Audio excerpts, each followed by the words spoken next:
Yes. All right, so a little bit about me and depression and life and death. Give it to us. So, a couple of years ago, I thought that I saw the truth in an Airbnb apartment in Amsterdam. And by the truth, I mean, obviously, the truth of existence. And it was terrifying. And after that vision, I fell into a depression that lasted a little bit over 2 years. Like, I became so acutely aware that I didn't exist, basically, and I felt like everything that I did was a lie, that I had this, like, impervious, skin-tight mask on my face, and everything I said or did was just, I was a fraud of a human. And what I saw that day was myself standing between two mirrors, reflections of me extending into infinity. I'd flick my hand and they would all follow. But in reality, I was sitting on the floor in front of a mirror, and when I looked behind, there was nothing. There was no second mirror. When I look back, another me floated out of that first reflection and started to look between us. So look at her, and then me, and her, and me, until finally she lifted up her arm real slow and pointed at me. And I was fucking mortified. That was the moment that it hit me and broke me internally. I realized that the truth was that I was just a reflection of a reality that I couldn't see. Just like that girl in the mirror couldn't see me. And that reality was the reflection of another reality. That was the reflection of another reality, all the way back to the first sound. Why sound? Because when I internalized it and closed my eyes out of fear and the idea manifested in my head, it became a light that was bouncing back between these two mirrors, and it would go faster and faster and faster and faster and faster and faster until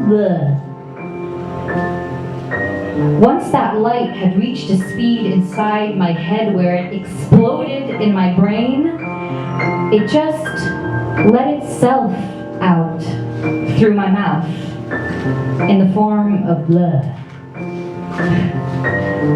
At the time, all of this knowledge was so hard to swallow. I mean, come on, I had found the meaning to existence. Come on. But I hadn't, actually. In fact, I had totally missed the point. And it wasn't until very recently that I found that out. When that third girl in the mirror pointed at me, she wasn't saying you're a reflection. She was saying you're it. You have the power to make endless hands flick across eternity. My being didn't begin with time. It began with me. I was the beginning of time. What I did now would echo across eternity. Yes.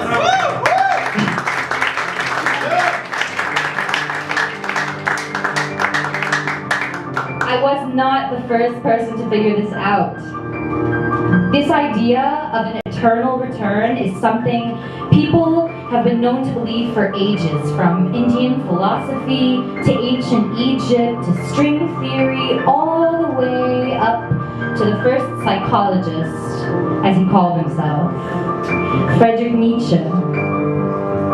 In The Gay Science, he asks you, what if Some day or night, a demon came to you in your loneliest loneliness and said, "This life, as you now live it and have lived it, you will have to live once more and innumerable times more. There will be nothing new, but every pain and every joy and every thought and every sigh will have to return to you, all in the same succession and sequence." Would you throw yourself down and gnash your teeth and curse the demon who spoke this? Or would you be happy to experience such a tremendous moment and say something like, "You are God, and I've never heard anything more divine"?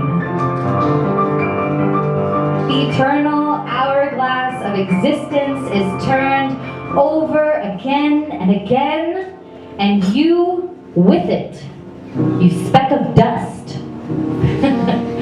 You quickie. So I want you to ask yourself, if you knew that you were going to be living the same life for all of eternity, over and over, in all of your parallel lives, what would you do? What would you say? Who would you be?